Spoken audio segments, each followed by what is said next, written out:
ಎಲ್ಲೂ ಅದೇನಾ? ಇದೇನೋ ಫ್ರೆಶ್ ಆಗಿದೆ. ಇದು ನೋ ನಕ सुनने यार पूरा कल का है। नहीं कल का नहीं सच सच बोल रहा हूँ, गलत नहीं बोलते हम। अभी बना को देखो मशीन है उसमें बना। ಇದು ಹಾಲು ಇದು ಫ್ರೆಶ್ ಇದೆ ಅಷ್ಟೇ. ಇದೆಲ್ಲ ನೆನೆದೆ.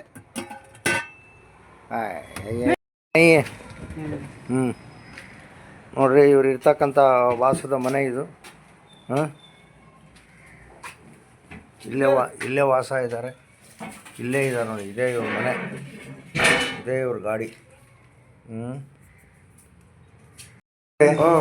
ಅಲ್ಲನ್ರಿ ಸಾಹೇಬ್ರೆ, ಅದೇ ಹೇಳ್ತಿರೋದು ನಾನು. ಅಲ್ಲಿಗೆ ಇಲ್ಲಿ ಬಿದ್ರೆ ಏನ್ ಮಾಡೋದು ಅಂತ ನಾವು ಕೇಳ್ತಾ ಇರೋದು. ಮಣ್ಲಿ ಎಲ್ಲ ಇಟ್ಕೊಂಡಿದ್ಯಾ? ಸ್ವಲ್ಪ ಕ್ಲೀನಾಗಿ ಏನೋ ಇದೆ, ಆದರೆ ಕ್ಲೀನಾಗಿದೆ. ಆದ್ರೂ ಏನ್ ಗೊತ್ತಾ, ಕ್ಲೀನ್ ಇರಬೇಕು. ಕಸ್ಟರ್ಡ್ ಪೌಡರ್ ಮೇಲೆನಾ ನೋಡಿ ಹೋಗ್ಬಿಡ್ತೈತೆ.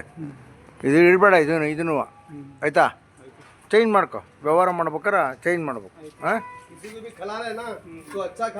ನೋಡು ಗಲೀಜ್ ಐತೆ. ಆಯ್ತಾ, ನೋಡಿ ಈ ಥರ ಎಲ್ಲ ಇರಬಾರ್ದು. ಚೆನ್ನಾಗಿರೋದು ಕೊಡಿ, ಗೊತ್ತಾಯ್ತಾ? ಚೆನ್ನಾಗಿ ಇಟ್ಕೊಳ್ಳಿ, ನೀಟಾಗಿ ಇಟ್ಕೊಳ್ಳಿ. ನಿಮ್ಮನ್ನೇನು ವ್ಯವಹಾರ ಹಾಳು ಮಾಡ್ಬೇಕು ಅಂತ ನಮ್ಮದೇನು ಉದ್ದೇಶ ಅಲ್ಲ, ಗೊತ್ತಾಯ್ತಾ? ನೀಟಾಗಿರ್ಬೇಕು. ಎಲ್ಲ ಸ್ವಲ್ಪ ಗಲೀಜ್ ಚೇಂಜ್ ಮಾಡ್ಬೇಕಿತ್ತಿದ್ದು. ಹಿಂಗೆ ಇಷ್ಟು ಗಲೀಜ್ ಇಟ್ಕೊಂಡಿದ್ದೀರಾ?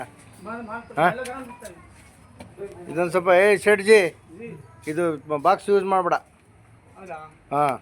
ಏನು ಹಿಂಗೆ ಗಲೀಜಿದೆ? ಎಲ್ಲಿ ತೊಗೊಂಡೋಗ್ತೀವಿ? ಎಲ್ಲಿಡೋದು ಇದು? ಇದು ಎಲ್ಲಿಗೆ ಹೋಗುತ್ತೆ? ಟಿಪ್ಪನ ಇಡಬೇಡ ಇದು. ಶಿವಮೊಗ್ಗ. ಹಲೋ, ಎಸ್ ನಮಸ್ಕಾರ. ನಾನು ಶಿವಮೊಗ್ಗ ವಿರೂಪಾಕ್ಷ ಮಾತನಾಡ್ತಾ ಇದ್ದೀನಿ. ನಾವು ಐಸ್ ಕ್ರೀಮ್ ಫ್ಯಾಕ್ಟ್ರಿ, ನಮ್ಮದು ಭಾಳ ಕ್ಲೀನ್ ಇದೆ, ಬನ್ನಿ ಸರ್ ಅಂತೇಳಿ ಇಲ್ಲಿ ಕರೆದಿದ್ರು. ಅಣ್ಣಾನಗರಕ್ಕೆ ಬಂದೀನಿ. ಲಕ್ಷ್ಮೀ ಕ್ಯಾಂಟೀನ್ ಎದುರುಗಡೆ ಇರೋ ರಸ್ತೆಯಲ್ಲಿ ಎಲ್ಲ ಹಳೆ ಐಸ್ ಕ್ರೀಮ್ ಕಣ್ರಿ. ಇದನ್ನೇನು ತಿಂತೀರಿ ನೀವು? ಒಬ್ಬೊಬ್ಬೊಬ್ಬ ಅಯ್ಯೋ ಶಿವನೇ. ಕಾರ್ಪೊರೇಷನ್ ಅಧಿಕಾರಿಗಳು, ಫುಡ್ ಆಫೀಸರ್ಸ್ ಇದ್ರ ಬಗ್ಗೆ ಕ್ರಮ ಕೈಗೊಳ್ರಿ. ಯಾಕಿಂತವೆಲ್ಲ ಬಿಸ್ನೆಸ್ ಮಾಡ್ತೀರಾ? ಖಾಲಿ ಮಾಡ್ಕೊಂಡು ಊರಿಗೆ ಹೋಗ್ರಿ. ಊರಿಗೆ ಏನು ರೀ ಸಾಹೇಬ್ರೆ? ಗಲೀಜಿಲ್ಲ. ನೀವೇ ನೋಡಿದ್ರಲ್ರಿ, ನೆನ್ನೆದು ಉಳಿದಿರೋದು ಐಸ್ ಕ್ರೀಮ್ ಕೊಡ್ತಾನೆ ಅವನು. ಏನು ಇನ್ನೇನು ನನಗೆ ದುಡ್ಡು ಕೊಡ್ತೀಯಾ?